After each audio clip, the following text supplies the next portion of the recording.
Well, y'all, welcome back to the Hillbilly Think Tank. I am Spencer Keck, coming at you live here from Tunnel Hills in Hardin County, Kentucky, where we live for three things: life, liberty, and the pursuit of happiness. Y'all, I am a retired Navy hospital corpsman, independent duty corpsman, like we talked about before, and I have the honor of having one of my very best friends from when I was in independent duty corpsman school here tonight with me again, and that is Deloy Shaw. I'm gonna call him Chief just because, I think that's what he was in my book. How you doing, Knight? Thank you. And Deloy, you're coming at us live, you said, from Stafford, Virginia, right? Stafford, Virginia, right outside Quantico. And of course, I've done some time in Quantico, love it over there. Fredericksburg, Virginia is one of my favorite spots in Virginia. I actually enjoy Alexandria and the whole area too, Bethesda. But what kind of work are you doing now since you've retired from the Navy like myself? Well, done a little bit of everything. Actually, I worked for the VA. I was working at the VA for a while down in North Carolina in Durham. Did you and I both do the same type of job? Why not? Because I worked at the VA, too. Well, I actually worked in the research area. I was one of their procurement. I would buy products and stuff like that for the researchers, different teams that they had over there. So that's right. You had a real job. That's awesome. I'm not gonna say that. Well, we've both been around the block. Combat vets, both of us. We've both been, employees of the VA. I've moved on now to being a public school teacher. Like I was telling you earlier, I'm loving it. I was, unfortunately, due to a stepdad in my life, deprived of an education from the 7th grade on. I was homeschooled. I missed out a lot. Luckily I was an avid reader before that and had a very high vocabulary, but I missed out on a lot of math and science that I had to catch up on once I left home. And we're here to talk about that tonight. All right. Y'all, again, tonight's going to be dedicated to two things. One, a historical story of another Navy veteran who later became an Army veteran, and it's a Kentucky native. I've told the story before, but I didn't have the perspective of another vet to bounce it off of, because I'm just appalled by the fact that Kentucky, Elizabethtown, Louisville, quite a few places that this person we're going to talk about, he lived in Bowling Green, he lived in down in Franklin, Kentucky, even Georgetown, Kentucky. He's been forgotten, and yet he is an integral part of our not just Kentucky history, but U.S. history and military history. So let's kick it off. What did you think? I sent you his story, Deloy, and what did you think of it as a Navy man? Were you aware that he was a sailor for at least half of the Civil War? I mean, this was very eye-opening. I will tell you, I've never heard of this guy. I mean, it's not like we had history. This kind of history taught to us in the Navy. Oh man, yeah, and we should have, right? So yeah, and you're right. And I just thought about that. We didn't. This should have been something we should have heard about in the Navy. So, guys, we're here to talk to you about the Colonel from Louisville, the real Kentucky Colonel. This is the story of Allen Allensworth, Reverend Allen Allensworth, and Colonel Allen Allensworth. So again, if you just tuned in, you're here with the Hillbilly Think Tank. We've got me, Spencer Keck. I am a candidate 4 magistrate here in District 3, Hardin County, and I'm a public school teacher. We're both combat veterans, Navy veterans, and we're here to talk about someone that just blew us away. So just to dig right into it, we're going to talk about, again, Kentucky heroes. And not the ones that you find, just like Deloy said, not the ones you find in history books, but we should. I don't know why we don't. It's just amazing that I found this guy, and he should be in history books. And we know that some people are, some people aren't that should be. And this is one of them. So he climbed impossible mountains. So the rest of us, whether we're black, white, poor, just didn't matter, could stand on higher ground. And, that was what the Navy allowed me to do. It allowed me to get out from underneath the poverty and abuse of a stepdad that wasn't from Kentucky. Unfortunately, my mom met him in Texas. And the Navy allowed me to get the education that I desired, and more than desired, I craved deep in my soul. And I want that to be passed on, that ability to rise up from poverty that education gives you. And that's why I decided to eventually change careers for about the 3rd, 4th time and become this public school teacher. And so today I'm going to tell you about a man born right here in Kentucky. And he actually lived here in Elizabethtown for a bit, but he was born in Louisville, Kentucky. He was a man literally born in chains, a man who had taught himself to read when it was illegal to do so. He had to use some subterfuge to do that, but he did. He was a man who served this country in the Navy, in the Army, in the churches, in the schoolhouse, and who, when America still wouldn't give black people a fair shot, he went out and built his own town to give everyone a fair shot that wasn't getting one and wasn't having one afforded to them. So his name is Alan Allensworth. And I promise you, by the time that we're done tonight, you're going to wonder why you've never heard of him. Deloy, thank you so much for coming here blessing me with, give me your perspective on this as a veteran. Let me know why we think we haven't heard this story, So again, like I said, Alan Allensworth was born to slavery on April 7th, 1842, right there in Louisville, Jefferson County. He was the youngest of 13 children. And as a boy, he watched 5 of his brothers and sisters get sold off to cotton plantations in the Deep South. So that's a quote I got from Manual Red Eye. And the Manual Red Eye is a publication from students at DuPont Manual there in Louisville. So let's just let that sink in.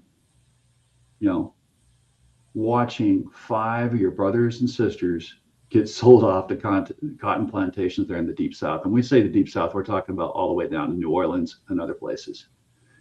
Gone. 5 siblings just vanished.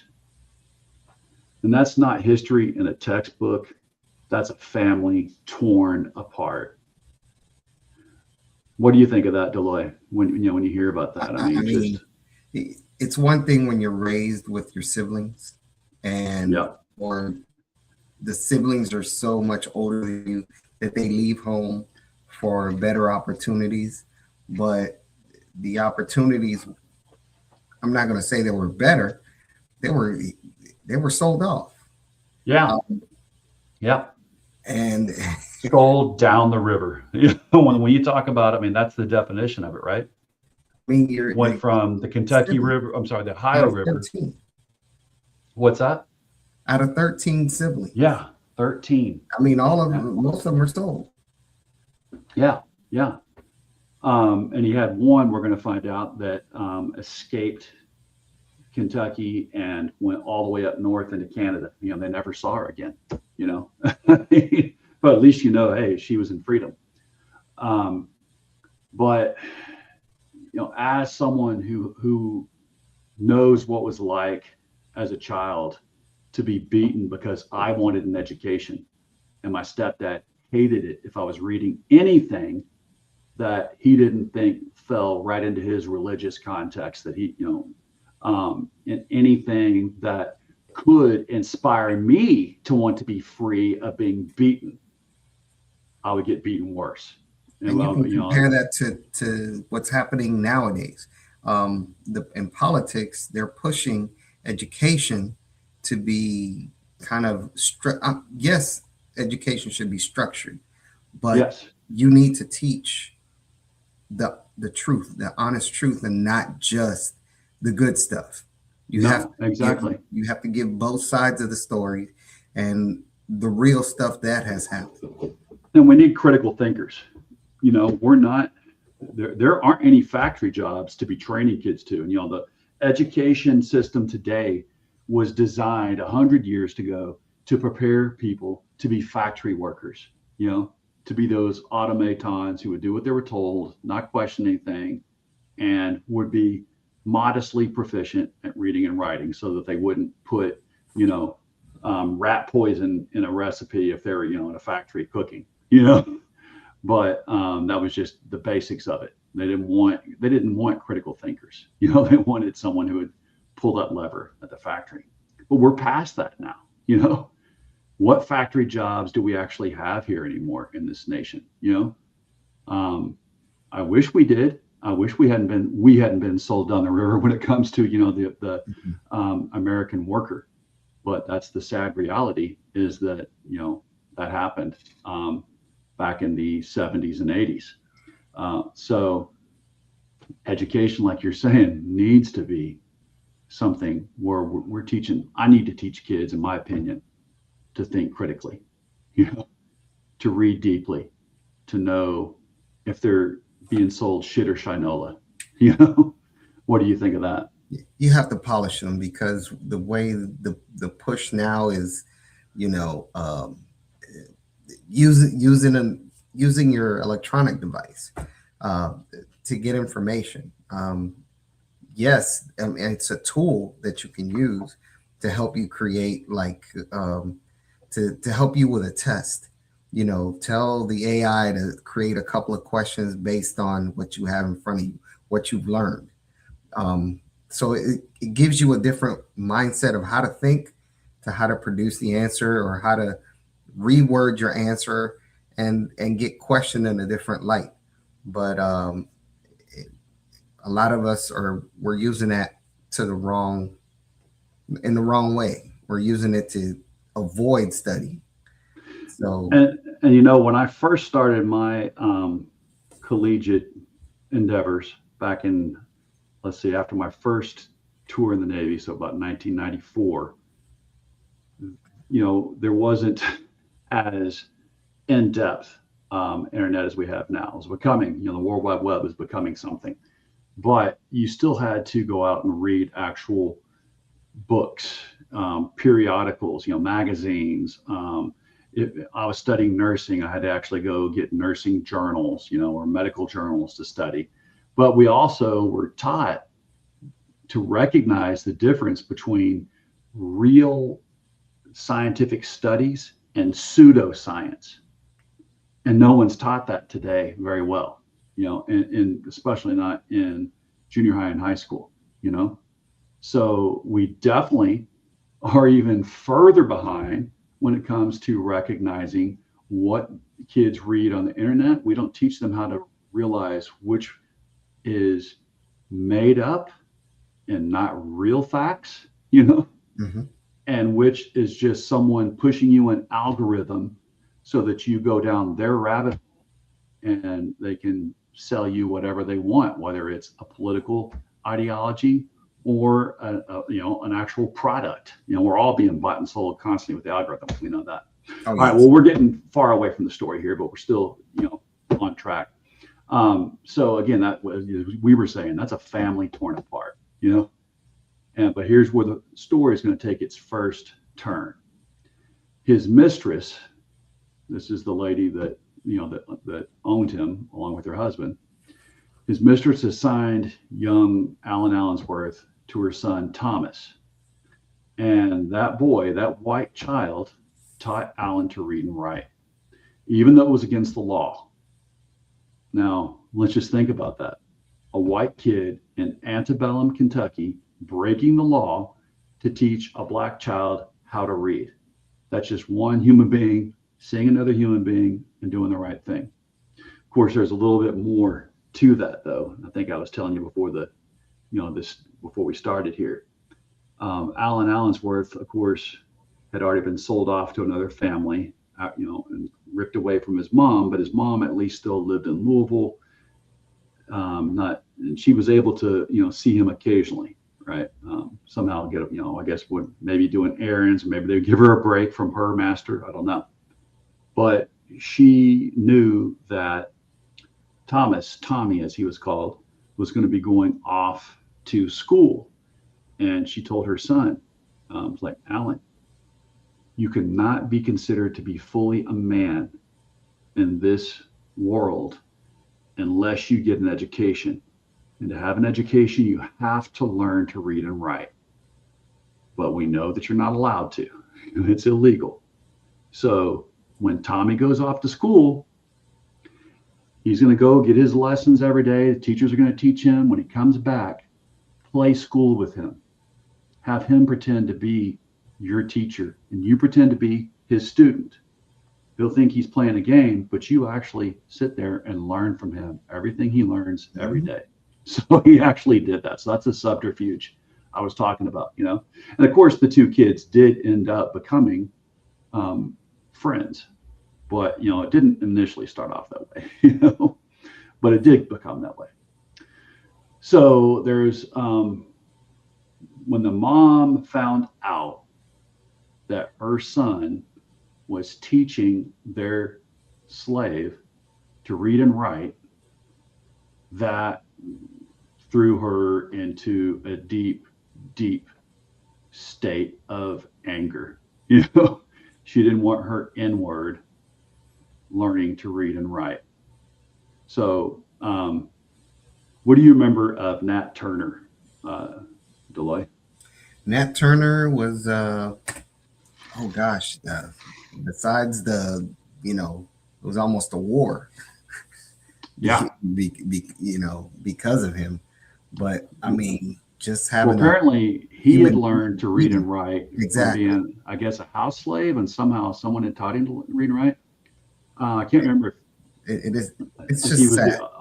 It is sad. But as he read his own Bible, he started preaching to the other slaves, on the plantation there in Virginia. And this was down there in the Tidewater region, from what I understand, right? Correct. So where you and I have been stationed before in the Navy, where the Dismal Swamp is, right? Oh, yes. Great Dismal Swamp. So he ended up, he became, basically a preacher to his folks, and he had a vision, and in that vision, God told him to free his people. He saw blood all over all the cotton and the in the fields, and he felt from what he was reading and his vision from God that he was told free the people. So they killed the slave owners families. Once they freed every slave on that plantation, they moved off to other plantations, started doing the same thing. Mm-hmm. So it was a big uprising. Then once people started, I say white folks started coming after the slaves and him, he hid out in the Dismal Swamp for quite some time, and survived before he was finally captured. And that did you ever go to the Great Dismal Swamp when you were stationed? I didn't. I did not. I didn't take advantage of it. Hopefully my friend Jeremy Long is watching right now. You've known me long enough to know I love history and I love reading. Yes. That's my other. I'm also certified to be a social studies teacher, just because when I was in the Navy, man, I was always taking classes on either literature or history. So that was why I ended up getting triple certified through the troops teachers thing. But I took Jeremy Long and his son. Tell me if I'm off for saying this, but Jeremy, another white sailor like myself from California, had a son who was biracial, and some other children from another marriage. But I took them out there and like, hey guys, we're stepping into history here. You know, Mhm. this is where slaves came and were able to evade slave owners and slave holders and get freedom. You know, it's like their step towards that Underground Railroad and freedom. And sometimes, I mean, for a long time, a lot of them just live out there. You know, get off the plantation, live off the swamp. You know, it's quite interesting, wonderful. I mean, to me, a wonderful place. But and that was not far from where I lived in Virginia Beach. But so to turn it back, I'm sorry, get back to the story. I don't want to get off too far. So when 18 that was what 1835, I think. I don't remember the exact date, but I think it was about 1835, somewhere in the 1830s when Nat Turner did that. The South was in horror because Deloy, am I incorrect if I say that there were probably more black slaves than there were white people in many of those Of places? course, You of know, those course. plantations. Yeah. So they That were terrified was now. They known. realized, I mean, they, you need a lot of slaves in those days. You needed a lot of slaves to run your farm, um, and I mean, they well, kind that's of how. made do with what you gave them. As, as an owner, you had to feed them. You had to make it work. You had to make them kind of thrive in one way or another to keep them working to help you produce out of that land that you had. I don't know if thrive would be the word I would use, but at least live enough to keep working. Well, You know, you uh, wanted to increase the we're gonna population also, so you had more yes. slaves and stuff like that. That's what I meant Well, thriving. and hence the 13 kids that you know Exactly. Alan's mom had. Yeah. Do you got the script right there in front of Yes. you? Yes. You We're mind? about the part where the mistress Yeah. uh well, he was learning because any friend that if you play with somebody, y'all want to be kind of even keel mentally and be able to, enjoy yourselves and have fun. There was no Oh, that's TV a back then. oh, So that's oh man, that's something I'd never thought of in this story too. I Yeah. mean, Yeah. that's how it is. You Yeah. have a friend that's on the same wavelength as you. So if he kind Yeah. of convinced him to teach me what you learned, and Yeah. hey, we can play together, and we can have the same ideas, and we can play a lot longer. That's right. We wouldn't get bored. Now, That's this the was way a I look rich family too. So, the this family, they basically, well, not basically, they owned one of the largest pharmacy companies in Louisville, in Kentucky. at So it. they were a distribution company for pharmacies. They would made medicines, bottled them up, and shipped them out. They were a wholesale dealer. So it was about two or three partners, that were in on this. And so, the mom is telling Tommy, stop this. And what does a rich brat do when you tell them to stop something if they're about 9 or 10 They're years gonna go old? against. Yeah, I mean, he's only child. It seems like from the story, I mean, yeah, and even if if he was the oldest, which say if he wasn't the only one, but it seems like he probably was. Yeah, he's not going to do that. He's having fun. Exactly. I mean, you could think of Alan also, sadly, as being almost his plaything and at the same time as a friend too. Mhm. So you're telling me I can't use my plaything? And Have based fun. I on the mean, story, on the script that you have, it yeah. talks about the man named Talbot. Because if you know your if Tommy is going to school and Alan is just during the day, whatever they have him doing, if he's that young, he's not really doing anything. But if the owner can sit there and rent out Alan to the neighbor so he could do something, whatever for the neighbor, and then come back later when Tommy comes home, he can play with Tommy. But based on the script, if you're telling me that, I mean, it worked out. You rented out your property to somebody. Yeah, and that's what happened. So the mom is just so extremely angry about her son not quitting this game, what she considered just to be a game with Alan Allensworth, that she tells him, okay, well, Apparently I've got to do something. So she talks to her husband by this time, I guess had passed away. So she talked to her husband's partner, which is Smith, and it's like, hey, I don't know what to do. My son won't quit teaching my slave to read and write, and the slave doesn't want to give up this knowledge he has now of how to read and write. What do I do? And so first, boy, I'm getting ahead of myself. So no, first off, she's like, okay, I'm just going to loan the slave out, like you're saying. Yeah, get her away from my son. You get him away from my son. So she loans him out to Mr. Talbot, who owned some type of store in Louisville.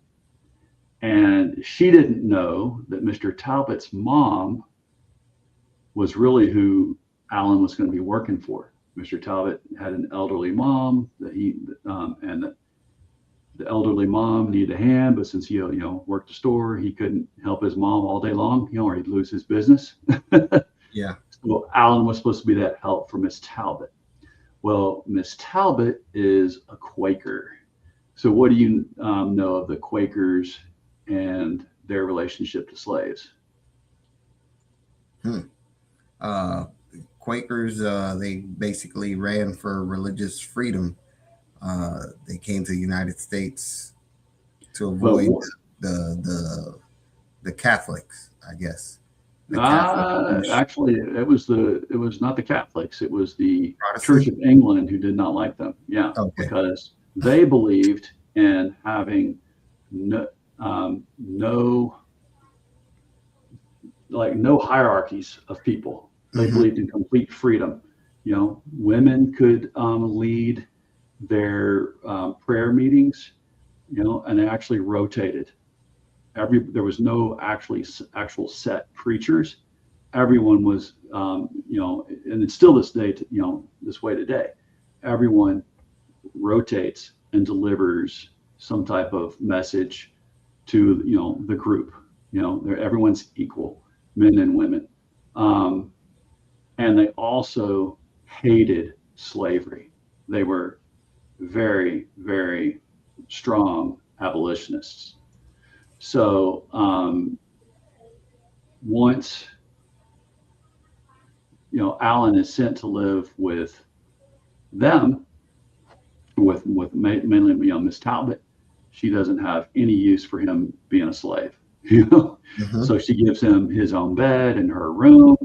She buys him new clothes, downtown Louisville. They sit and read every single night for hours. And she realizes there's only so much she can teach him. So St. Peter's Protestant Episcopal Church, which today we dropped the Protestant thing, just called Episcopal Church, was in the West End back then. And they had certain lessons that they allowed slaves to learn. Certain parts of the Bible and certain parts of their, I guess their church, books. I'm Episcopal, so I find this very interesting. And they had, so Sunday school back then was where you taught people to read and write before church. So she took him, even though she was Quaker, she took him to that church to learn these lessons to read and write in Sunday school. I can't quite tell from his autobiography, which I read, how long he was actually with the Talbots before his mistress found out, and again is absolutely enraged, takes him back. He's not on loan anymore, and that's when she's like, okay, what am I going to do? Well, this time now, like I said, her husband had died, and she's like, I can't have this uppity N-word, Now he really, I thought I was teaching him a lesson by taking him away from Tommy, but instead he's gotten even further into education and reading and writing, and he won't give it up. So I think it was Pat Smith is a name, was her now deceased husband's partner. It's like, hey, I've got my plantation over in Henderson. We'll take him, we'll send him out there. Now, you were mentioning earlier about the thriving thing, and I said, I don't think so. Did you ever see Trey Parker's Brief History of the United States? No. Okay. I've heard of Trey Well, Parker. He's South Park. So Yeah. you've watched South Park, right? Yeah. Okay. I like to this is kind of I agree with him. I think this is a pretty good quick synopsis on what was going on. Now it's time for a brief history of the United States of America. Hi, boys and girls, ready to get started? Once upon a time, there were these people in Europe called pilgrims, and they were afraid of being persecuted.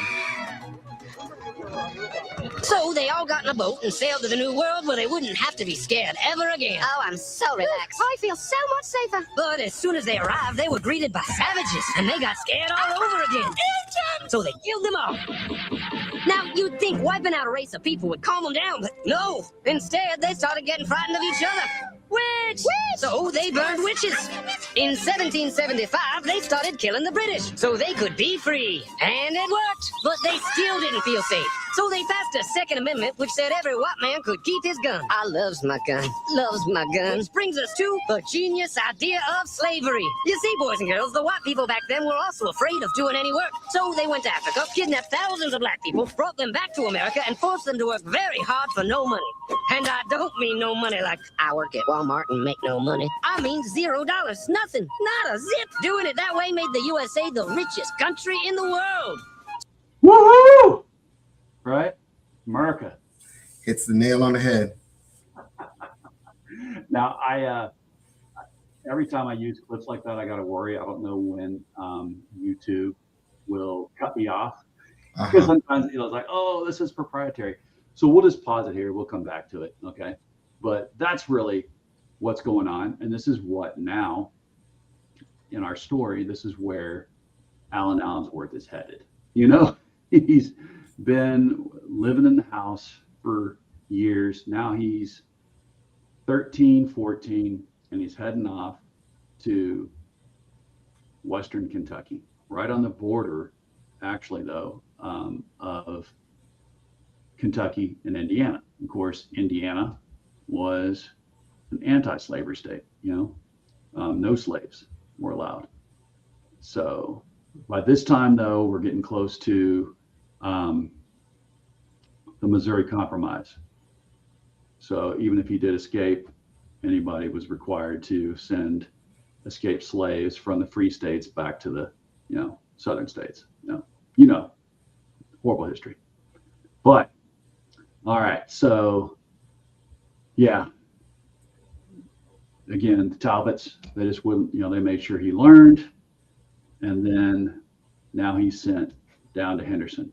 So 1854, the mistress made arrangements and sent Alan down to a plantation there in Henderson, Kentucky. So he had to go down. It says that the truth is down the Ohio River from, you know, Louisville, which is on the Ohio. Of course, Ohio is very close to where I live here in Elizabethtown. Goes down the Ohio to Henderson, and he is there, and it's supposed to put an end to that learning once and for all. Well, Henderson, Kentucky is right here in the state, and this is where they sent a 12-year-old boy, as punishment for wanting to read. You go now. I'm trying to look at the map. Yeah. Now you're also someone, you're familiar with Uncle Tom's Cabin? Yes. So what did that do for us? Do you remember? For the US of A? Uncle Tom's Cabin had to do with, oh gosh. Well, it was slavery. That book. Yeah, slavery. And it was that book that made people, especially up north where there was, you know, wasn't as much or any slavery in a lot of places, start seeing how horrible life was for slaves and how cruel and inhumane it was. Okay. Guess where that cabin is actually set? Really? Henderson, Kentucky. It was, the author, Harriet Beecher Stowe, she witnessed when it was her visit to Louisville and then down to Henderson, you know, in this area where she saw the horrors of slavery. And she was in Henderson when she faced, like, I've been out to Henderson. I actually have a picture of the plaque of where that plantation was it was based on stuff off of. Yeah. Oh, So wow. he was right there. So now he says, so now you can imagine he's in the freaking heart of the beast, of where slavery was the heaviest, in the Wow. state. Okay. So 12-year-old boy, and again, this is just punishment for wanting to read. Wasn't that he didn't work otherwise, but just you cannot want to read, no matter how hard you work.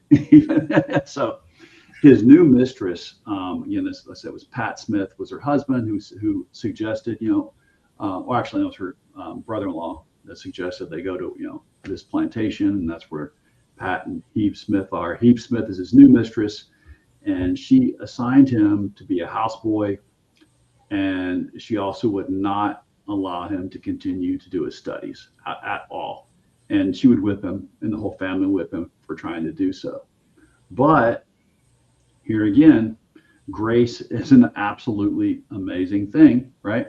That's one of my favorite songs is Amazing Grace, still at church. And it showed up in an unexpected place. And as a survivor of child abuse from that stepdad I talked about, man, angels came along in my childhood. Besides my grandparents that were, my mom's parents that were the angels of my life, there were other people just here and there would step in, and then the reason I lose my mind. So here's what happened to him. Also working in the household was a white orphan boy named Eddie. And these two boys became great friends, and they helped each other out a lot. And, Eddie, even though he was white, that was the only thing that kept him from being treated basically almost exactly the same as Alan. The only thing he got that Alan didn't was he was allowed to and required to go to school. Mm-hmm. But Eddie was not good at learning and good at education, and so he ended up being whipped for not learning to read and write. And the two boys made a pact. Alan's like, hey, you bring me your books, I'll read them, and I'll help you learn what you should be learning from them. And so they would sneak off and do that. Of course, they get caught, get beat, but they're great friends. They do it anyway. Now, one of the things I don't have here in the script, but I'll tell you, this is the one that gets to me, man. As like I say, as a survivor myself, stories like this just get to me. So at one point, both of these boys were accused by Heath Smith of pilfering, stealing some cucumbers from the root cellar. And so she gets out her two whips. She had them, one painted red, one painted blue, had them both named, cute little names, and has the boys stripped naked, go into each, they had to both drink some syrup of Ipecac, make them vomit, as you and I know, medical days, and then go into different corners of the room to wait for it to make them vomit. And I guess Eddie vomited first, and then the stench of that made Alan vomit. And she was the whole time while waiting for them though to vomit. She was apparently a really good Christian lady, a Presbyterian, and she was sitting there singing her hymnal songs, and just praising the Lord while waiting for that vomit to come up, and she thought for sure she was going to get to use those, whips on the boys. But when they vomited, it turned out, nope, there was no cucumbers in the vomitus. So she gave them all a cold biscuit to share there, buddy.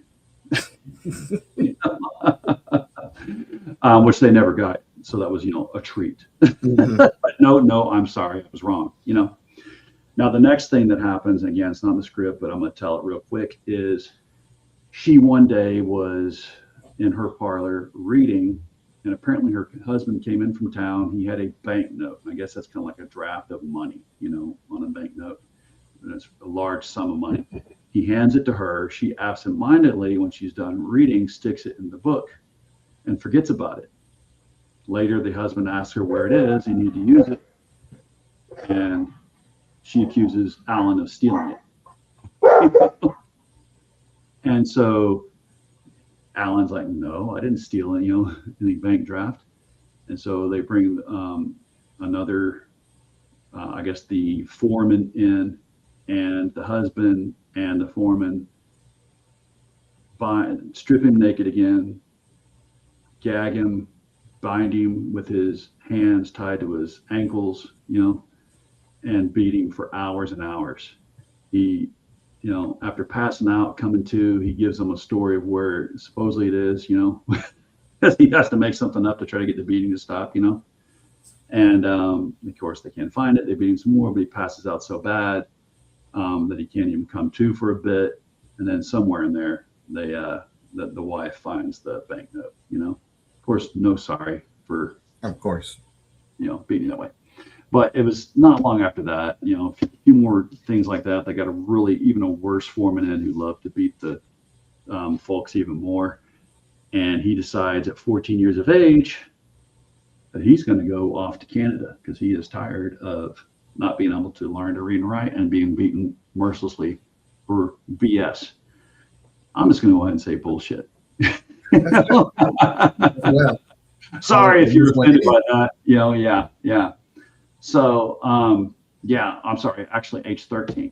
So just the cruelty of the plantation was too much for him. So he planned to escape to Canada. He spent 2 weeks at a neighboring farm before returning to the Smiths for punishment. He was hiding out in the woods, going, on farms here and there, saying, hey, they're away. I need some food, and then, he goes back.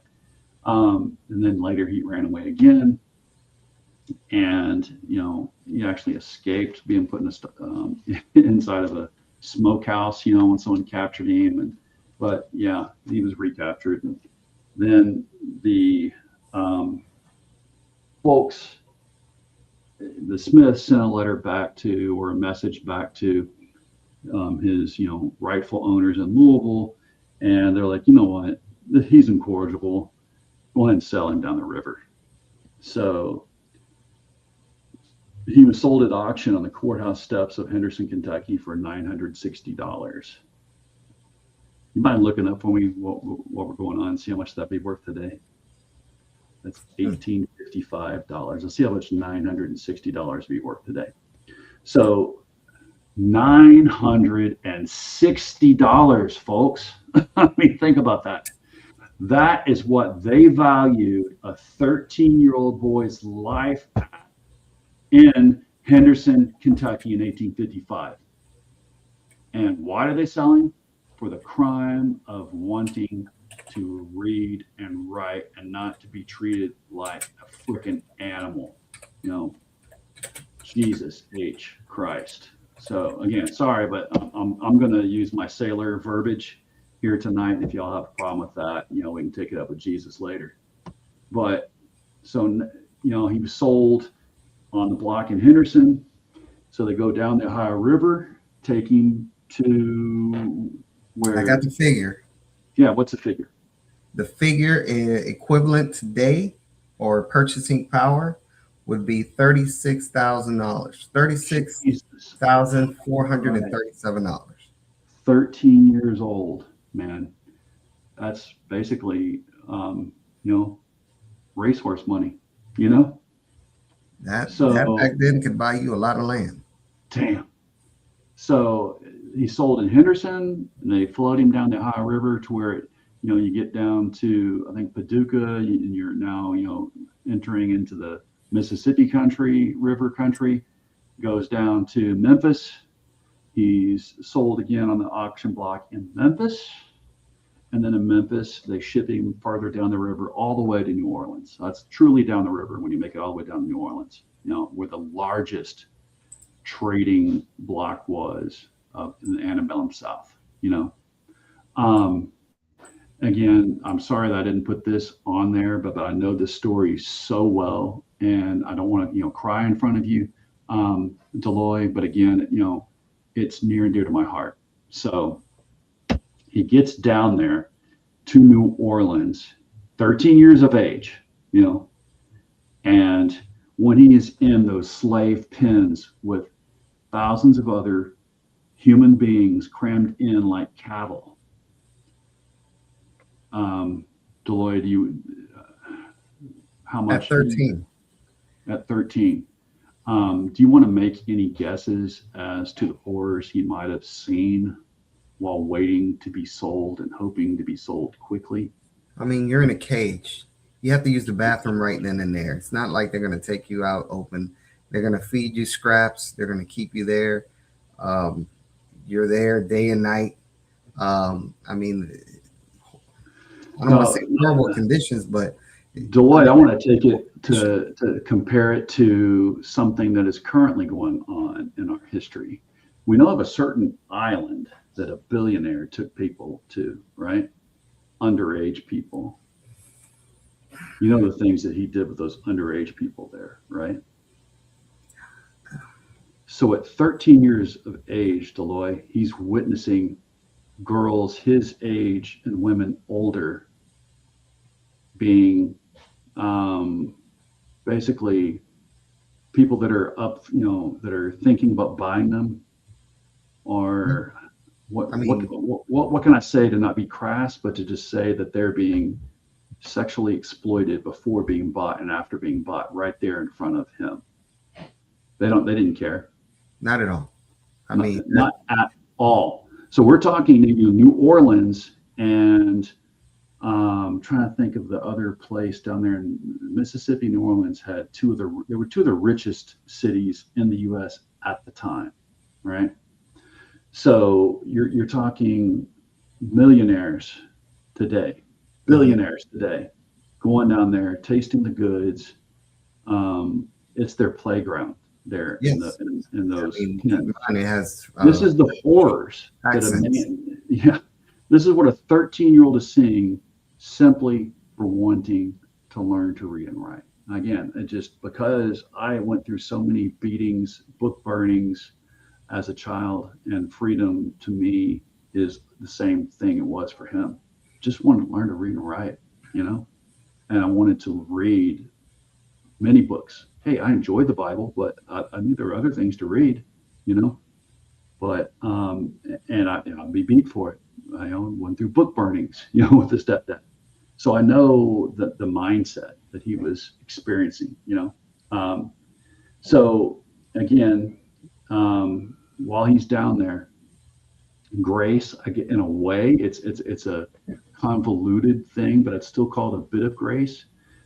The guy that buys him is a slave trader, a horse trader, and a gambler, all wrapped up in one package, So apparently this guy finds out after he bought him, he realizes that Alan knows how to read, because he recognizes Alan as they're traveling the streets is reading the street signs and knows is reading them and knows where it's going. And instead of being angry, he's actually delighted. He's like, "Oh, Alan, this is good. That means when I send you on errands, I want to send someone with you, that knows how to read and write. You'll be able to go and come back on your own." And apparently he actually buys him either used clothes or new clothes, treats him apparently well for what, for a slave. And also decides he's going to make him his horse trainer and jockey. So that kind of tells me that Alan must not have been 6'4" like me. I picture him now as kind of a lithe, fit, scrawny, but strong young guy. What do you think? But in a positive light. Mm-hmm. He's appreciated for the talent that he sees in him. Every talent that he could possibly have, he's appreciated for. Yeah, but and he's trainable, obviously. Yeah. Now, apparently, at one point, so this guy's name was Fred Scruggs, and again, this is after being penned in New Orleans, just like livestock, just man. There were more than 1,000 other human beings with him when he was penned into those, slave pens. I don't know if you've ever seen cattle in the market when they're penned in, thousands like Yes. that. Yeah. So this new owner, Mr. Scruggs, again, he's not. I'm not saying that he was a saint, because he's not, and I'll tell you a little bit of the story here too that kind of illustrates that. So apparently, Alan was just he was pretty satisfied with what he was going through. But then at one point, and again, it's not in the script, but it's sometimes memorized now from reading his story. so many times and just being, enwrapped with it. His let's see. Oh, I messed up a little bit there. I see here that he actually was kept in Memphis for a little bit before being sold down the river again. So several years. So I guess he went, from being 13 to probably 15, maybe when he witnessed that horrible crap in New Orleans. All right, but he's with Scruggs, and Fred Scruggs again bought him for $960. But he's treating him really well. But then after some time, there's this Mississippi slave owner that comes in, and he brought a young, what the back in the days in the book they called mulatto girl with him, and it was obviously his daughter. So he wants to sell off his daughter. I'm sure he wouldn't call him his daughter, but yeah, young girl. So he wants to sell her off, trade her off. He actually wants to trade her off and he says he wants a likely or comely, young man to trade her for. So Fred Scruggs like, oh, I've got one right here, Alan Allensworth, or Alan. Mm-hmm. And so he's like, oh, he's going to get this beautiful, young mulatto girl in trade.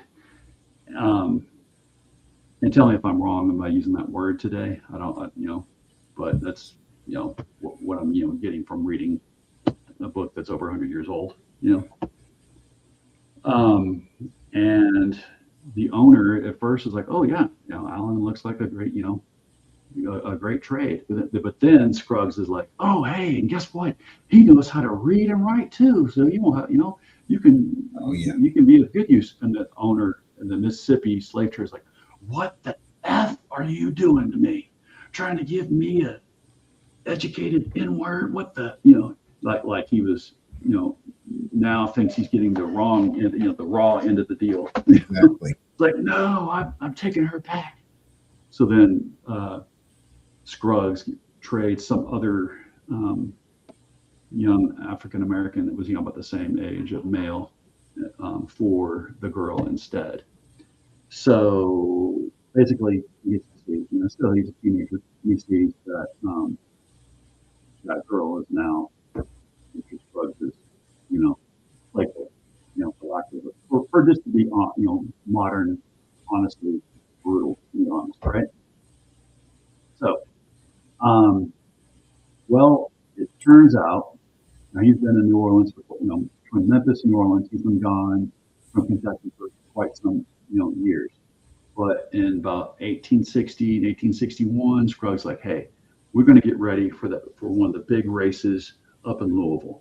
The track was one of the predecessors to Churchill Downs, right? Like we're going to go through to this. It was even a longer race than Churchill Downs' race is today, kind of an endurance race. In 1861, they head up to Louisville. Well, what do you think's getting ready to get kicked off right then? The Civil War. So yeah, that they get up there. This New Orleans, heel realizes with all of his slaves and horses, he better get back to New Orleans. And he realizes he won't be able to take the slaves and horses with him because at this point, the 44th Illinois and Indiana troops, all kinds of northern troops are now garrisoning Louisville, and they're then actually spreading out and creating a defensive line around Louisville because they know that Braxton Bragg is trying to come through, the Confederate general. Mm-hmm. And they're determined to repulse him from Kentucky and drive him back. They're going to take his horses anyway. Yeah, so he leaves his horses and his slaves with the caretaker, and is like, hey, if I don't make it back, then do with them as you see fit. Sell them, do whatever. So he ends up, the guy who he told that to own the stables, sells the horses and sells off Allen to a banker in Louisville. So this guy actually owned the Bank of Kentucky.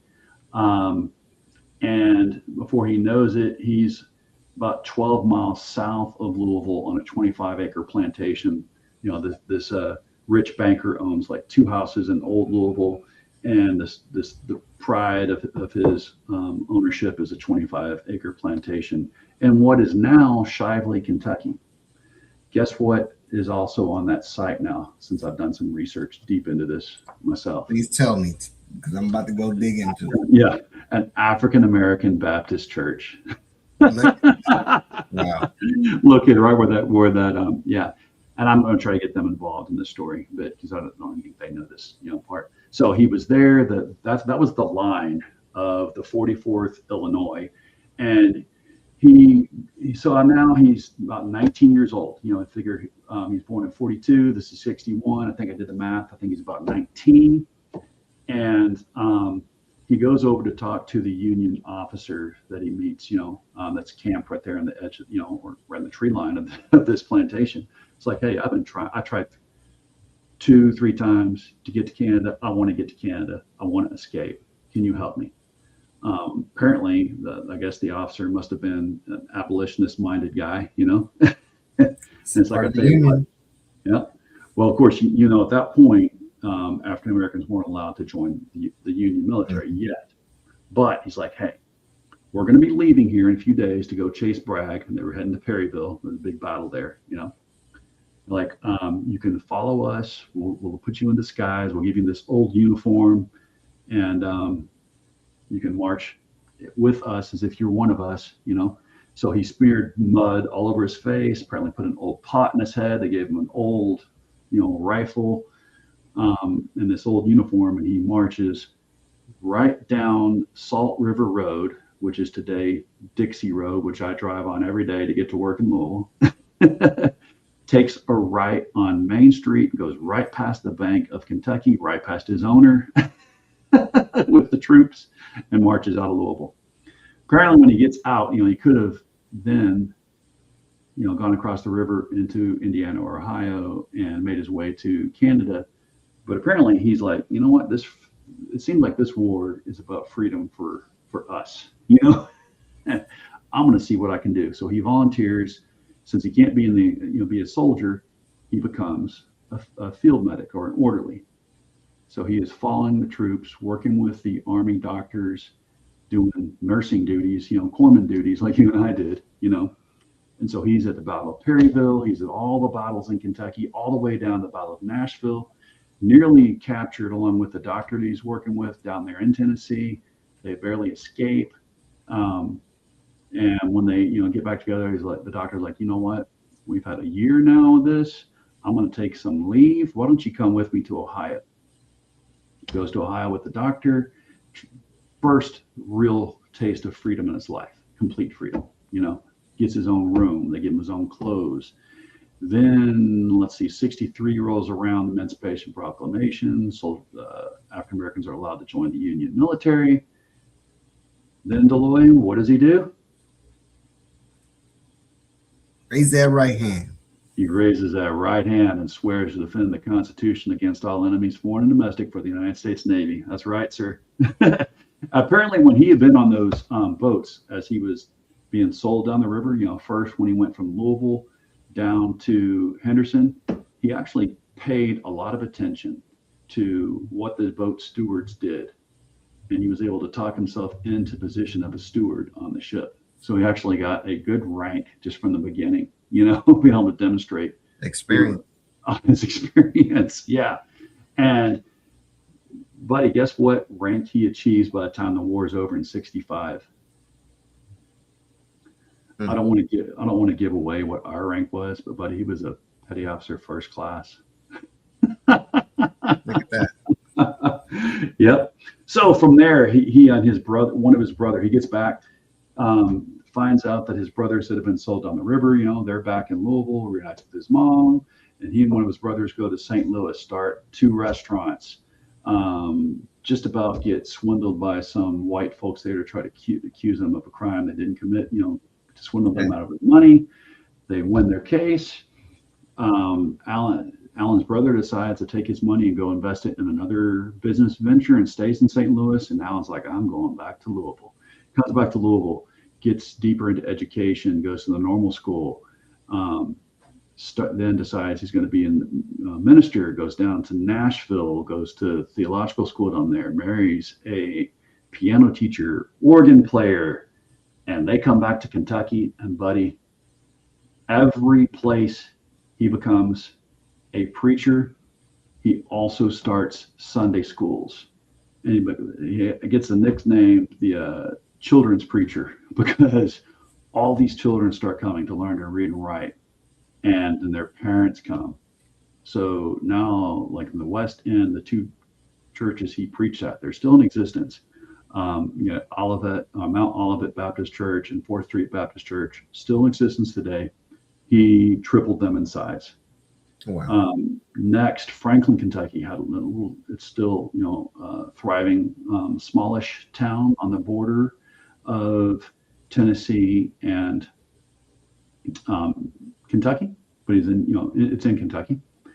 They're like, hey, while he was studying, they're like, hey, we'd like you to preach for us. Like they give him a little stipend, and then once he's done with his training, he's their preacher.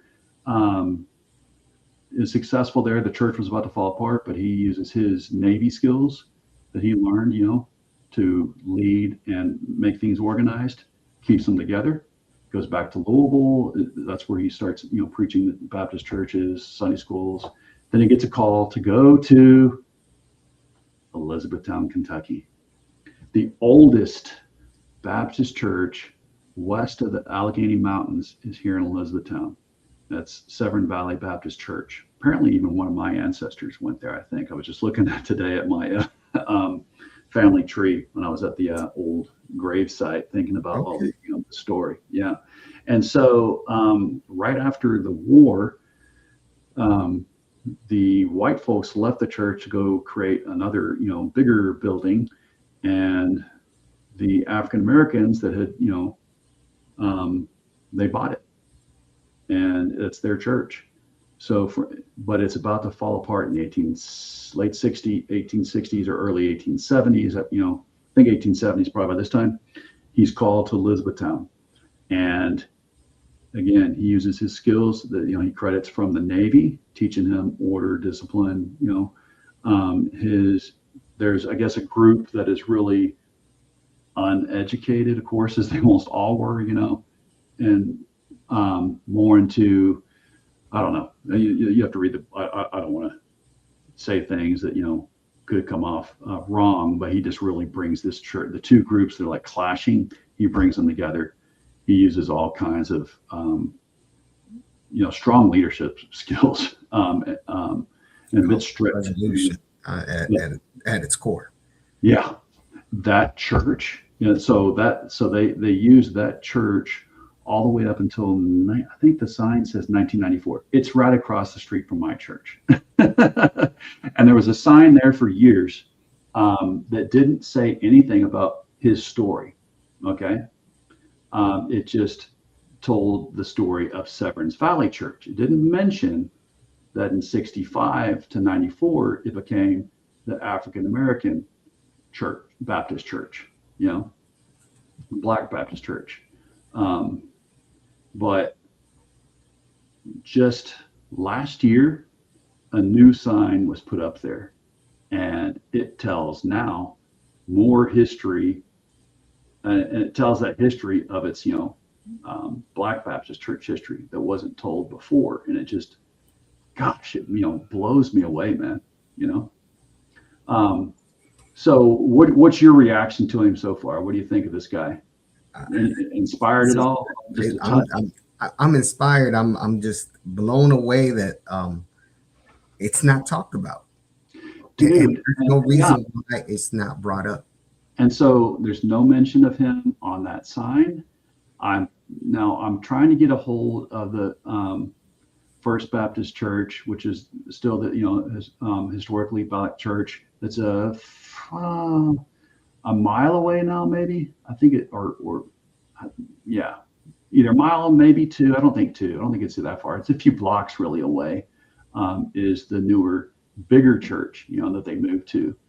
Still, it's thriving church, um, and just the fact that, and I've called them like, hey, do you have any history of this? Do you know any of this? And I haven't found anybody that does. I'm like, so I want something in Louisville or here to acknowledge this man and what he did. Okay, so all right, I think I'm gonna go off script a bit because I just know this story so well. Okay, so he preaches here for a few years. They want him to come back to Franklin. He does. Apparently, he can't go home twice. So it works out, but not like it did the first time. So next, he goes to Bowling Green with his wife and their daughter. That has two daughters, I believe, maybe three. They're just thriving. That Baptist church in Bowling Green still there. Actually, one of the ladies that goes to church with me, she's also a teacher. She also, I think she just got her master's in, is it African American Studies, church music or something like that. Uh-huh. Yeah, I mean, she's just amazing singer, piano player extraordinaire. But yeah. She told me she didn't know his story. I was telling her about it, but she went to that. She grew up in the church that he preached in for years and years and years. But at one point, he's not. Oh man! So he also is the twice elected to be the Republican National Committee delegate from Kentucky to the Republican National Committee, a meeting where they decided who was going to be the presidential candidate for the Republican Party. That's how much clout and standing he had. And both parties, Democrats and Republicans, respected him. He was, he was called to be, to speak in the East, Boston, all over the place. They wanted him to come lecture, preach, all over Kentucky, all over the East Coast. He was renowned, Mm-hmm. But at one point, while he was in Bowling Green, he and his wife just look. He's like, you know what? Our daughters aren't going to get the culture that I want them to have, and I think they should have. We've got to take them somewhere else. Right about this time, though, there was also a Buffalo soldier. So, African American soldiers that were serving on the plains. One of them happened to come, be in town, and he heard Allen preach. He's like, Reverend Allensworth. He's like, in the Army, the white soldiers, they have their own chaplains, white chaplains. But we don't have a black chaplain. We don't have a chaplain for just for the Buffalo soldiers in our unit. Why don't you become one? Well, at this point, he's like 40, 42 years old, right? And he's like, So he calls in all of his favors with both parties and senators and congressmen from both the Democrats and Republicans, respecting all across the South, all across Kentucky, and he calls in and he's like, hey, would you please would you put me in for a commission as a chaplain in the United States Army? He's the age you and I retired, right? How old were you when you retired? 30, 39. 38, 39. Yeah, I was 42. Wait, hold on. So I was nearing 40. Yeah. I was 42 because I had a little gap there. Extra time, right? First year, went to college and then went back. Yeah, I was Navy ROTC, then went back. So anywho, So while he's waiting, for an answer from the Senate and the president, right, and the governor's helping out too in Kentucky, he accepts a call to preach in Cincinnati. That's where he believes he can get that culture, for his daughters and himself, and his wife. And he preaches there briefly. I don't know if it was as long as a year or two, and then they actually commissioned him. So he was the first black chaplain in the Army, or one of the first black chaplains in the Army. And at age 44. He gets a commission as an officer and as a chaplain. So, what do you think of that? It's an honorable mention. I mean, that's the only honorable thing that he's gotten so far. Yeah. And so, like I say, I just really, really wanted this town to, and Louisville especially, but he's a part of Elizabethtown.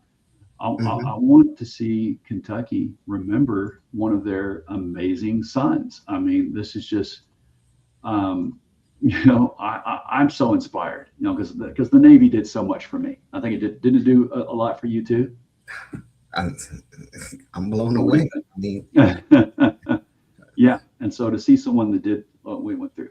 Let me see if I can get this. Hopefully I can get this to be big, but if not, here's something I filmed. I don't know how to make it bigger. Darn it. So, it is a beautiful Sunday day here. Oh, here we go. Elizabethtown, and I am on All right, in a second I'll start that. But so I went and filmed where, where he did all this.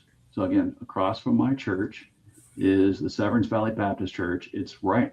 So I guess after 94, it must have been bought out by the Shriners. So it's now part of their, their hall, which is really cool.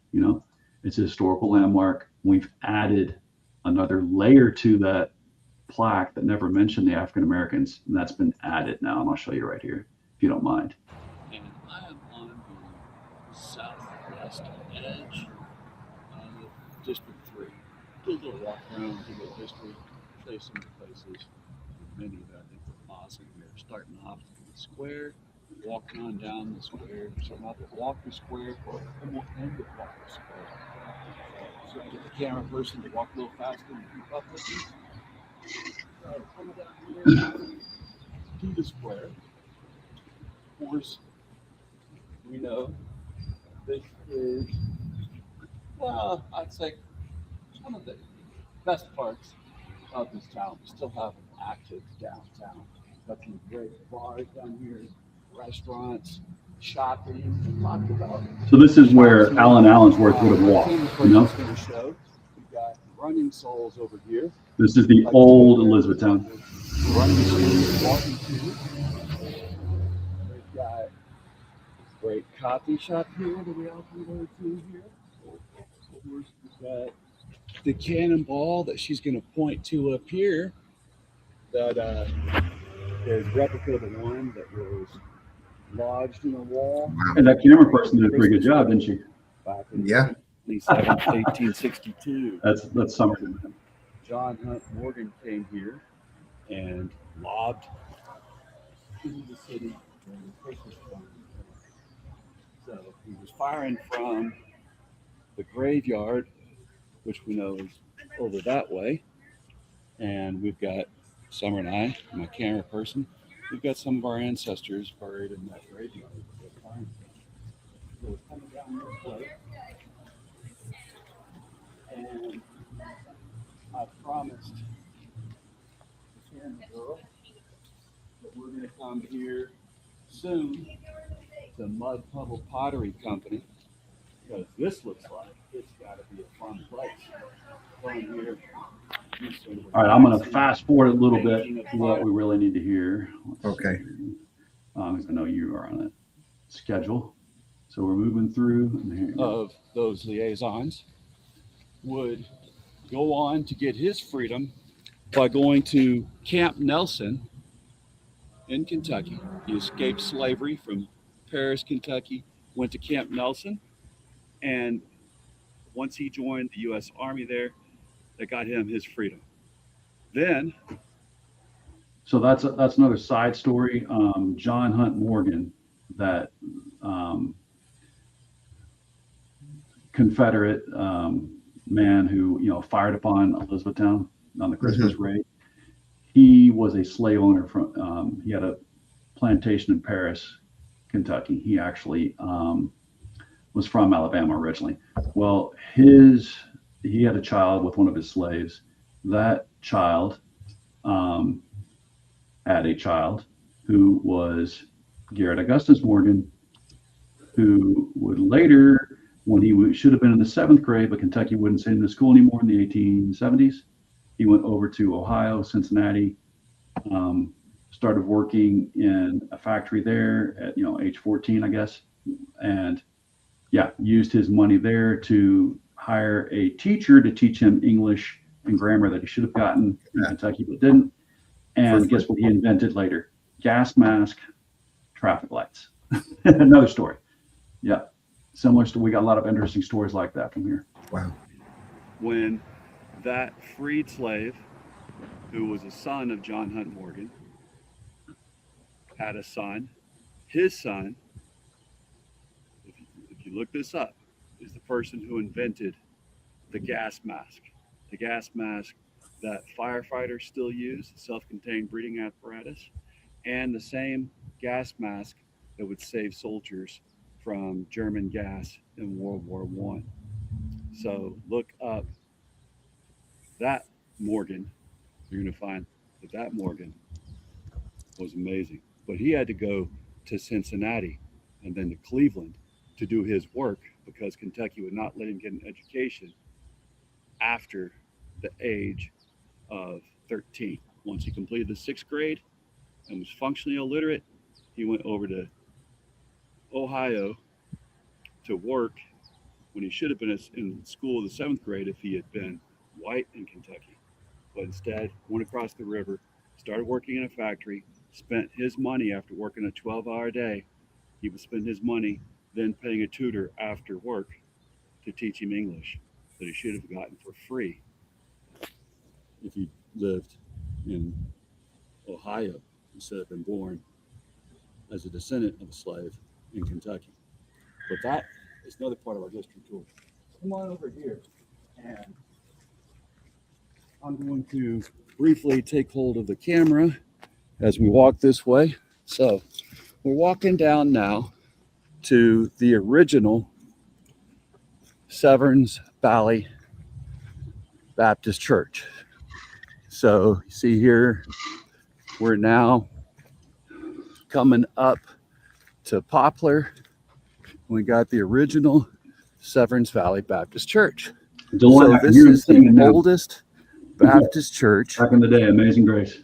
West of the Allegheny Mountains, and it has stood here for quite some time. So my church is right around the corner. You'll be able to see it here in a second. And here is, first up, Severns Valley Baptist Church, like it says, the oldest continuing Baptist church west of the Allegheny Mountains, started in 1781, before Elizabethtown became part of Kentucky. Kentucky wasn't even a state yet. We were still part of Virginia, just a county of Virginia, of course. But look over there, you can see my church. But of course, we know now this is part of the Shriners Club. But the interesting thing is, if you look over here, this was an active church until 1974. Now, I've come here and I've looked at this sign many times. You notice they talked that the services were held here all the way till 1974. And this sign has been up here since 1977, right? This place was placed on the historical places list back then. But what wasn't there was a missing part of that history, which you can read from the sign. You come over here now, you can see this sign telling you that this actually was also the first Black Baptist church, right? And so this became Hardin County's first Black Baptist church in 1866. And if you have a chance to come into town here, when you scan this, it will give you a not just something for you to read, but you can actually have an augmented reality. You'll have a preacher pop out. You'll hear the African American choir singing inside the church, and you'll actually find out that when the white folks left after the Civil War, Severns Valley white Baptists moved on, and the black Baptists kept this place going. Well, it was about to go under as a black church. But in the 1870s, there was a freed slave named Allen Allensworth. He would go on to become Colonel Allen Allensworth. Now, Colonel Allen Allensworth was born in 1840. So, you know, all right. So that takes us, he's left Cincinnati, he's left Kentucky, and he gets a commission in the U.S. Army. So next, what he does is he's stationed out, I think it's Fort Sill or somewhere out there in Oklahoma, an Army base. Mm-hmm. He starts, he's not just the chaplain. He starts a school for every freed slave that's now a soldier for their kids to learn to read and write. He also is the base treasurer. Now, yeah, buddy, you got that startled up. Look, tell anybody, you and I know what that means. You want to tell anybody that's listening what that means? If you're the base treasurer, in addition to be the preacher and the teacher for all the kids, you have a lot of not only pull, but you see what comes in and what the fiscal. Gosh, you're in charge of a lot of the things. You exactly have a lot of vision of what comes in and what's divvied out for the whole base. And he's also responsible for it. Yeah, exactly. Like if anyone was trying to rip anybody off, he'd make sure, no, you're not. This is how much money there should be. I mean, dude, he had to be a jack of all trades. He had a fiscal responsibility. So in his whole career, so Oklahoma, Utah, Montana, I think New Mexico, he was in so many different places. They wouldn't let black soldiers, the Buffalo Soldiers, serve anywhere east of the Mississippi River. They didn't want those former slaves with guns back there where they used to be brutalized. But so he's out there. They're doing every place he goes. He's educating kids and educating adults. So all these people like himself that had never been allowed to learn to read and write, he made sure every single soldier was learned to read and write. But he also recognized something, Deloy. He recognized, wait, I teach the kids to read and write this way, and they have these certain things they should learn to read and write about, and skills they should learn. But I'm teaching these adult men. These adult men need skills as an adult. I'm talking farriers. I'm talking, people that know how to do iron work. I'm talking about men who need to learn how to figure out the trajectory of a cannon. I can't teach them the same way that I teach children. He said that, and he recognized that. I wish I had an example, but I didn't bring it, of a letter that he wrote to Congress. Deloy, I've been certified a genius when I was in school before homeschooling, and his vocabulary was far well beyond mine. In the letter he wrote explaining how he needed to not just have funding for the kids' schools, but he needed to be able to create an adult curriculum, and he needed U.S. Army funding for an adult curriculum. His request was granted because of his extreme, yes, sir. It was used for years and years and years, his training manual for adult education. Again, dude, why don't we know this? Now, okay, Deloy, I know that I promised you I wouldn't kill more of an hour every time, and I've done so, but can I tell you just a little bit more? Go ahead. So, dude. Come on, man. Right. So we started off 1870s. He does a whole 20-year career. So that takes us up to and beyond the Spanish-American War, right? So when the Spanish-American War starts, it's, we're looking at 1890s, right? He's Mm-hmm. stationed out in Utah. They're like, hey, we need a lot more of these Buffalo soldiers to go fight down there in Cuba, Philippines, Puerto Rico. This is going to be a big war. We need more of these Buffalo soldiers. We need more of these African Americans. How are we going to do it? Oh, hey, well, we know we've got that intelligent guy stationed over there and preaching and teaching over there and doing treasurer work over there at the base in Utah. Why don't we send him back to Louisville, see if he can scrounge up any more of those fellas? From the port. I don't have the numbers, new, but it was something like they wanted him to recruit 3,500. He recruited 5,500. They sent him back TAD, sent him on TAD orders to Louisville. He far exceeded the recruiting demands, and he had a hard time of it, because there was people here that didn't want to see these men leaving, to join the army. But he did it. Goes back. They're like, holy mackerel. So we need more. Let's send him down there to Knoxville, Tennessee, and have him recruit Tennessee, Alabama, Mississippi, and Georgia, Louisiana. Sure enough, again, far exceeds their recruiting. So Deloy, what does that mean? Think about it. He's he is a known person that can bring in people. He's an influencer. I'm not gonna say TikTok, but I mean, back in the day, that he had the mouth, he had the tongue, he had the sway, he had the swag. I mean, what can you ask for? I mean, talk about a man blessed. He felt he was blessed by God. Now think about what battles are so famous in our military history from the Spanish-American War. Spanish-American War. We're talking what the Cuban Buffalo soldiers, man. What do we know? Oh, and what else? What did the Buffalo soldiers do there in that Spanish-American War? You're gonna have to cover that one. So we got old, man in the arena.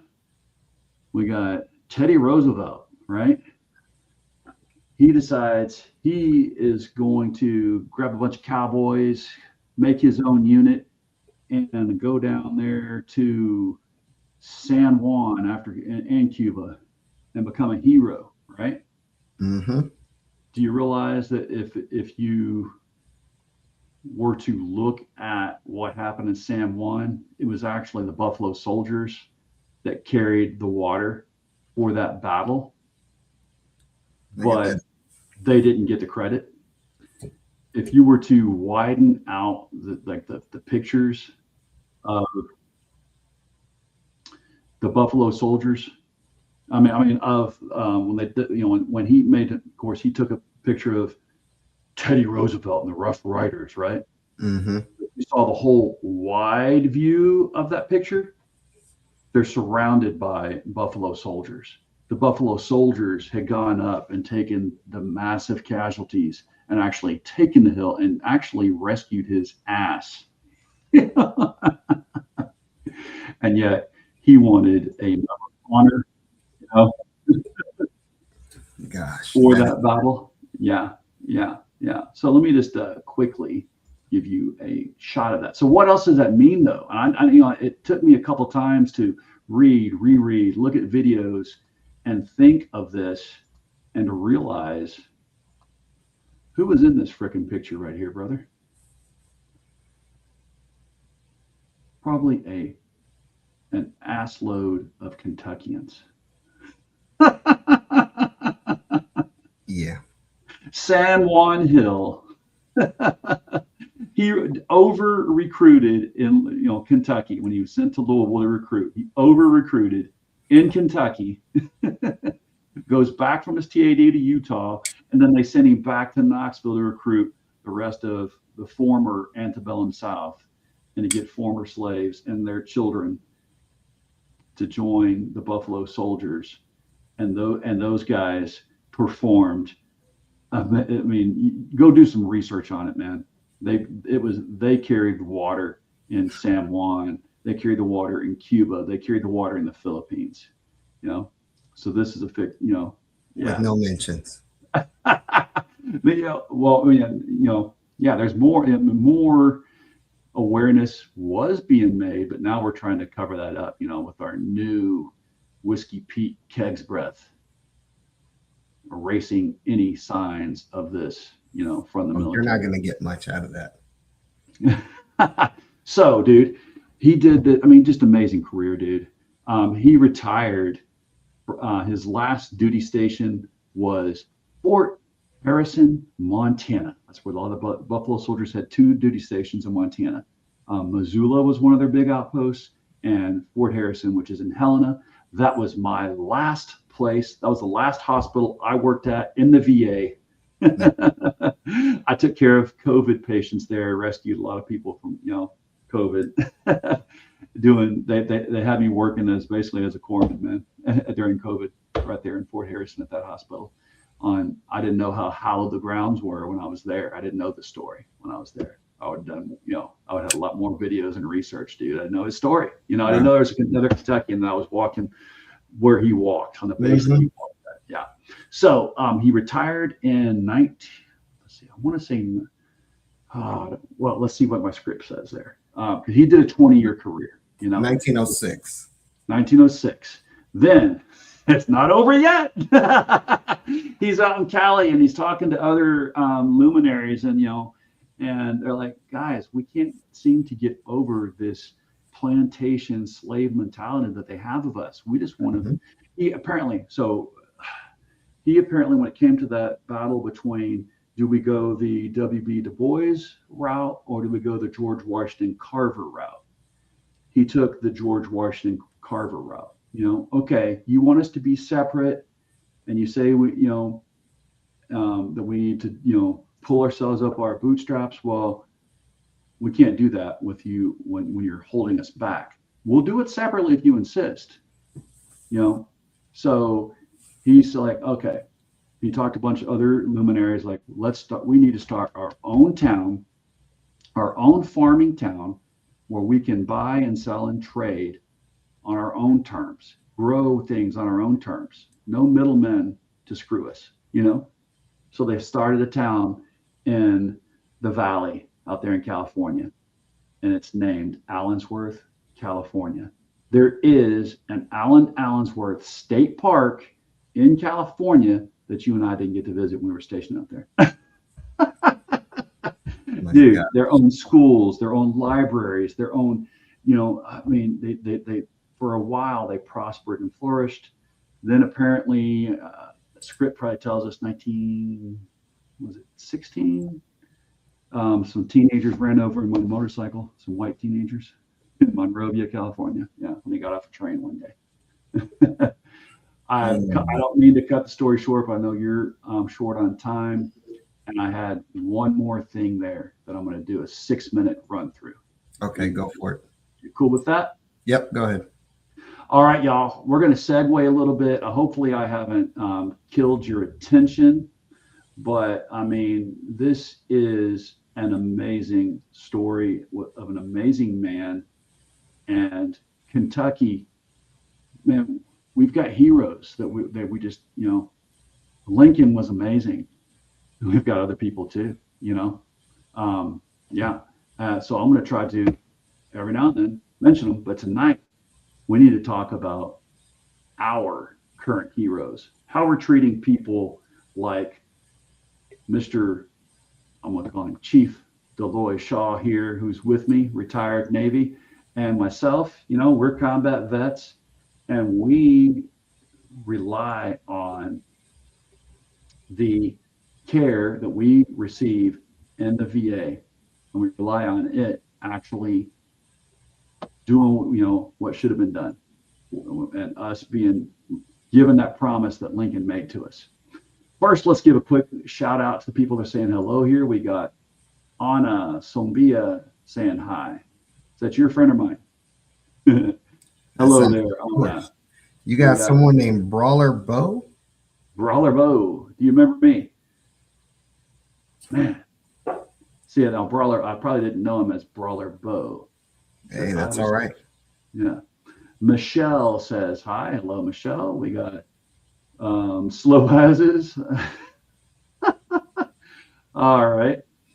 We got Brawler Mode. Do you remember me? I was chilling at the temple. Interesting. All right. So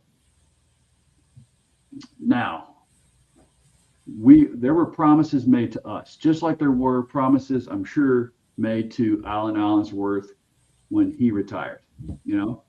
So this next section, we're going to call it They Earned It, the VA, Rural Veterans, and the Fight for Elizabethtown's Clinic. Now you can, look at this as being any VA clinic in small town or middle-sized town America. But we were promised something, and the deliverables are fading out. So welcome back, guys. If you just started here with us, this is the Hillbilly Think Tank. I'm your host, a Navy FMF corpsman, just like my buddy here. We're both combat vets, former VA employees, now working elsewhere.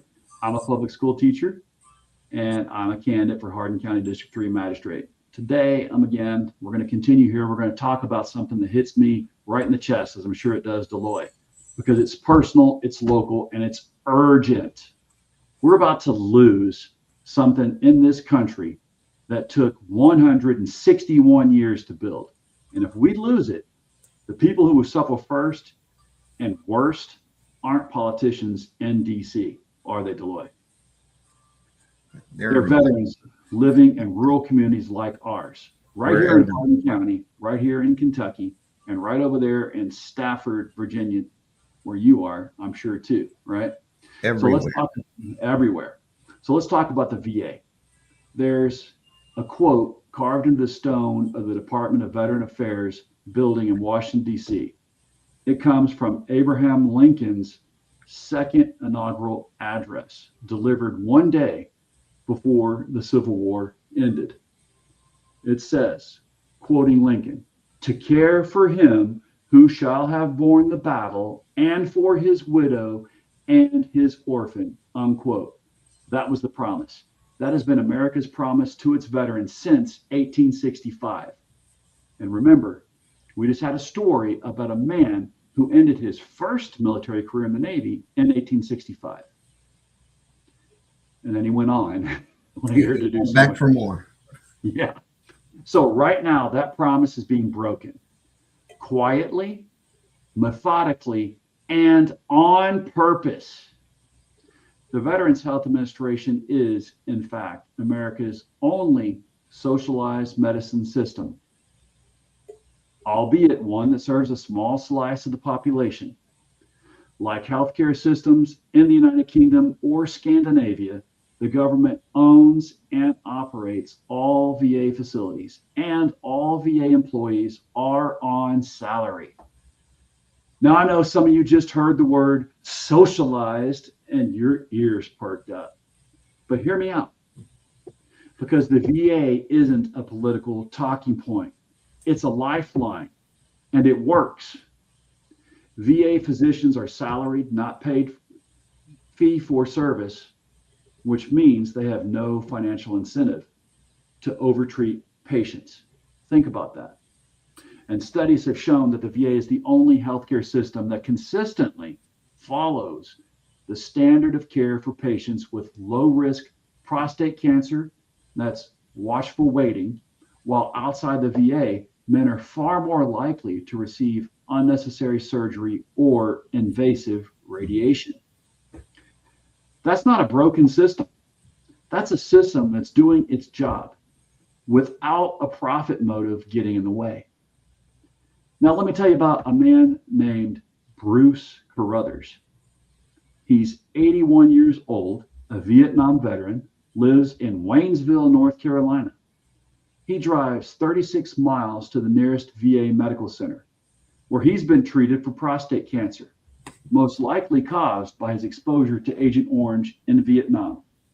And this very well could be my dad, because my dad died from Agent Orange cancer.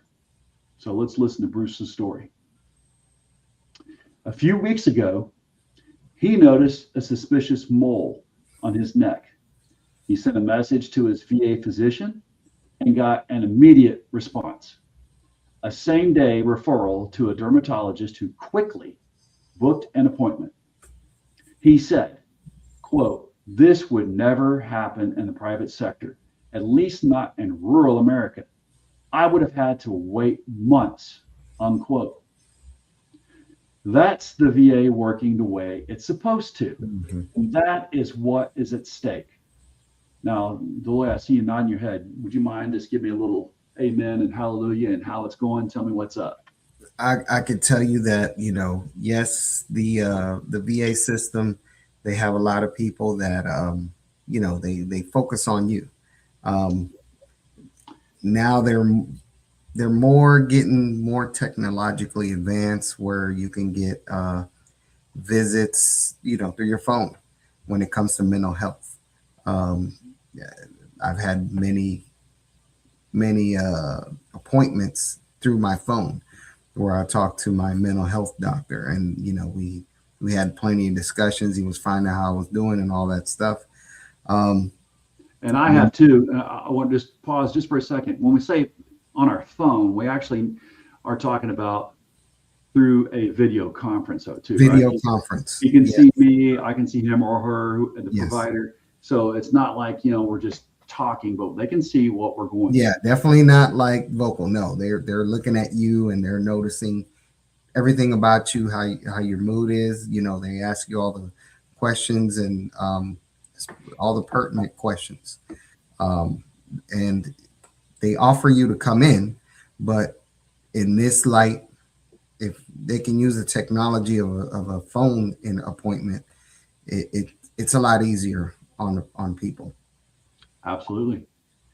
So here's a number that I need everyone to sit with for a moment.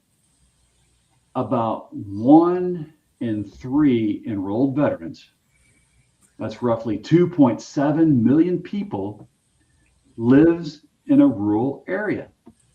And for many of them, the VA isn't just the best option, it's the only option within reach. The VA has established nearly 788 community-based outpatient clinics, CBOCs as we call them, Mhm. throughout the country. And most rural veterans live within about a 44.5-mile range of a VA facility. Now, when I worked for the VA Deloitte, I was after retirement, in Montana. Man, I think I hit every single rural VA clinic there was, because I would, whenever someone had to take a vacation and they did my job, there was only one of them, Mhm. I would go out and do that 2 weeks, 4 weeks, 6 weeks, whatever it took. It was amazingly eye-opening. But man, some of these places were remote, Yes. very remote.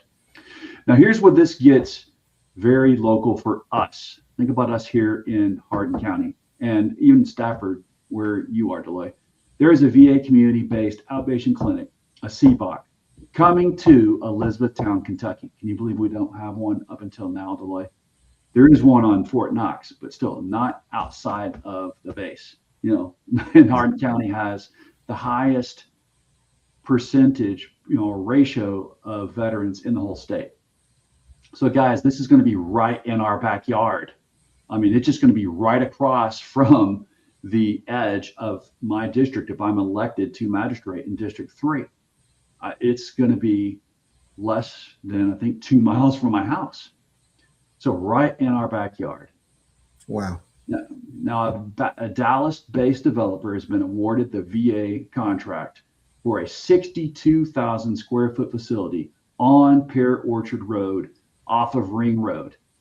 Construction was set to begin this past winter with an opening plan for spring or summer 2027. Well, I just drove over there this weekend and I noticed I was noticing some construction, like, oh my God, they're tearing down the trees. Then I realized, oh wait, that's where the clinic's going. Yep. So we're getting a brand new Publix. Everybody in the area knows, with some other shops springing up. Everybody's excited about the Publix. Well, I'm extremely excited that right across the street from it, this VA clinic's being built. Now, this clinic will offer primary care, radiology, mental health, which you were just talking about, physical therapy, and other specialized services. Of course, this will mean a lot of all of this will be in person care that we can get for each one of those things. Now, someone who is, say, located maybe in western part of the state that doesn't want to drive 45, 50, 60 miles, yeah, they could, I'm sure, do some of the telehealth with that also, as we already have from the clinic in another county over. Anyway, developers, they say that this project will bring up to 150 jobs and more than $400,000 a year in property tax revenue to this community. Now, let me say that again. 150 jobs, $400,000 a year in property tax revenue right here in Hardin County. That's not just healthcare, that's economic development for our community. More importantly, it means veteran in this district won't have to drive an hour and a half to Louisville to get a checkup or a mental health appointment. It means catching problems early. It means showing up. It means the VA's promise is being kept right here on Pear Orchard Road. Well, now, when Kat, first started, I will say what you're missing is the needs are being met. So I'm glad they covered that. They did their studies. They found out they needed some kind of an establishment to take care of the community of veterans. Well, but here sadly there's a question though that nobody in Washington wants to answer concerning this. Who is going to staff it? The Trump administration and DOJ have been gutting the VA workforce at breathtaking pace. You know that, right? Yes. Thousands of VA employees, doctors, nurses, mental health counselors, administrative staff, like you and I used to be, have been fired, pushed out, or left because of the chaos. If you destroy the workforce pipeline, it doesn't matter how beautiful that building on Pear Orchard Road is going to be. A 62,000 square foot clinic with no one in it is just a very expensive empty room. Now, let me tell you what the VA actually does for Deloy and me, because too many people don't know.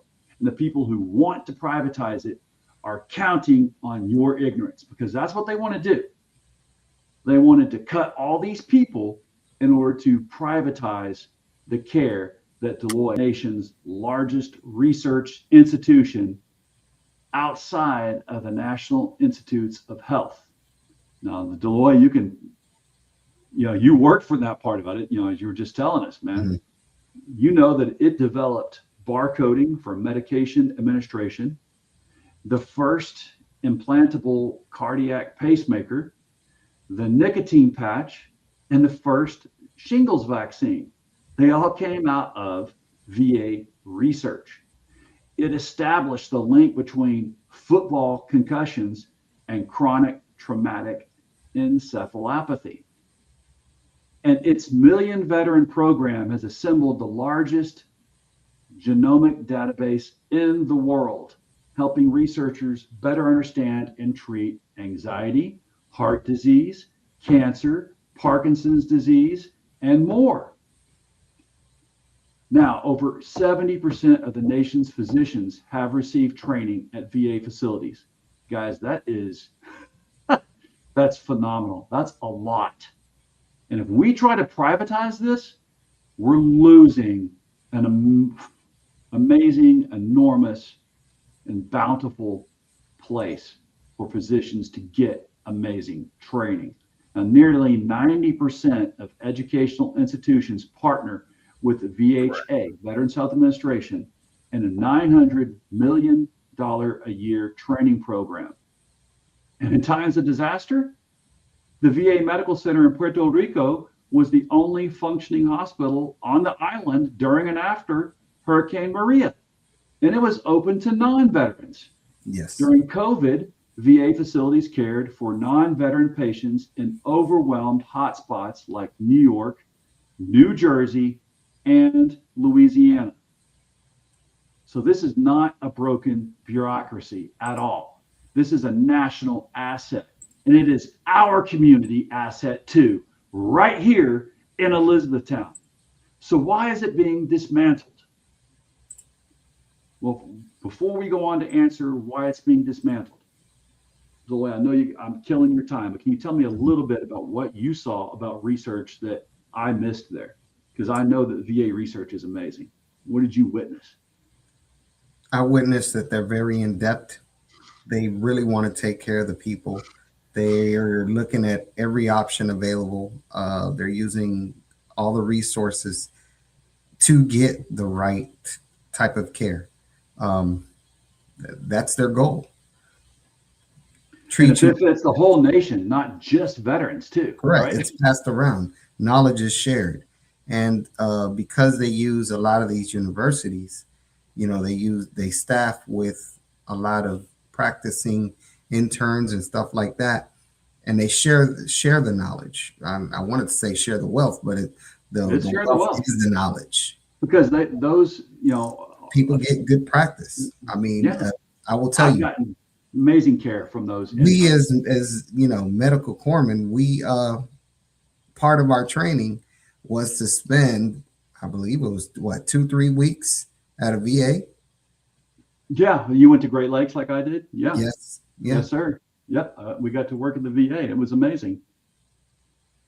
So, and that was before we were employees there, years before we were employees there. Well, so let's talk about why is it being dismantled? Over the past decade, a powerful movement funded by billionaire industrialists, including the Koch brothers and dark money allies like Elon Musk, backed by the hospital, medical equipment, and pharmaceutical industries, has been working to privatize the VA. Let me translate that for you. There are people who look at 9 million veterans receiving coordinated, salaried, nonprofit health care and see 9 million customers they're not getting. They don't want to improve the VA.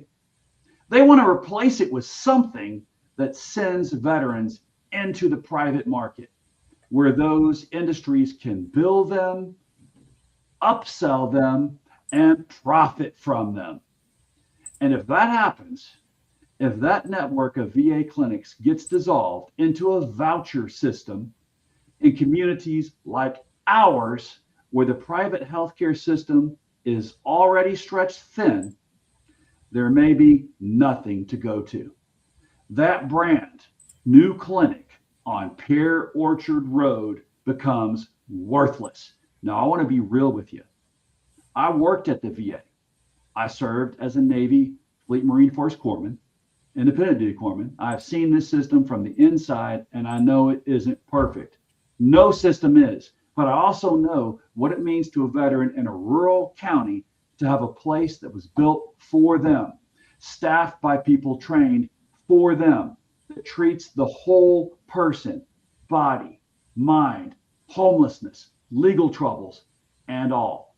Study after study has confirmed that the care of the VHA delivers not only equals, but very often it surpasses the care in the private sector. And surveys show that veterans highly value their dedicated healthcare system and want to see it improved and expanded, not gutted. What do you say? Do you agree with that, or am I just talking? That's the God honest truth. And I mean, I hate to admit it, but that's what's going on today. Yeah, absolutely. Now, the veterans I know, and that Deloy knows, didn't serve this country so a billionaire could find a new revenue stream in their cancer treatments. My dad died of cancer in the VA, but I don't blame the VA. I am grateful that they treated him. So what can you do? Call your representatives, Senators McConnell and Paul, your congressmen. Tell them Hardin County needs that Elizabethtown clinic fully staffed and fully funded when it opens in 2027. Tell them you won't accept a building without the people to run it. Tell them the promise Lincoln made in 1865 still means something in Hardin County in 2026. And remember, Lincoln was a Hardin County boy because where he was born was still part of Hardin County back then. Wow. And if you're a veteran, get enrolled in the VA if you haven't. Because a system that isn't being used is a system that's easier to cut. And if you're not a veteran, remember this. When the VA goes, rural healthcare everywhere gets worse. That clinic on Pear Orchard Road isn't just for veterans. It's a signal that this community is worth investing in, that our people are worth showing up for. Y'all, this is the Hillbilly Think Tank. I'm a veteran. Deloy's a veteran. We're both former VA employees. I'm running to represent District 3 in Hardin County Magistrate Court, the fiscal court. And I'm telling you, this fight is our fight. Take care of each other out there, folks. And remember, it is for Deloy and for me and for all of us veterans, but it's also $400,000 that we could use in this fiscal court. That $400,000 is something that, man, that shouldn't be just an afterthought. That means so much to Elizabethtown and to this whole county. Y'all, we are our brother's keeper. We are our sister's keeper. We know that Kentucky's motto, united we stand, divided we fall, that's not just a catchword.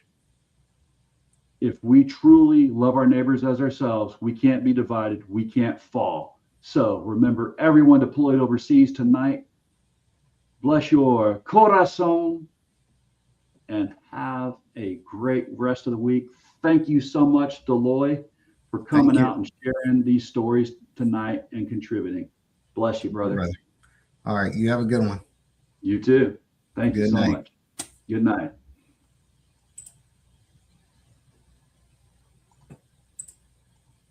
Beans shipping cross country on refrigerated trucks. And third, they take them home and cook. Then modern bush beans. In the 1950s and 60s, convenience became king, and TV did not. Soaking overnight got laid out. Old-fashioned means it actually works. Your great-grandfather didn't grow salad runners because they were trendy. He grew them because when the bank foreclosed on farms across the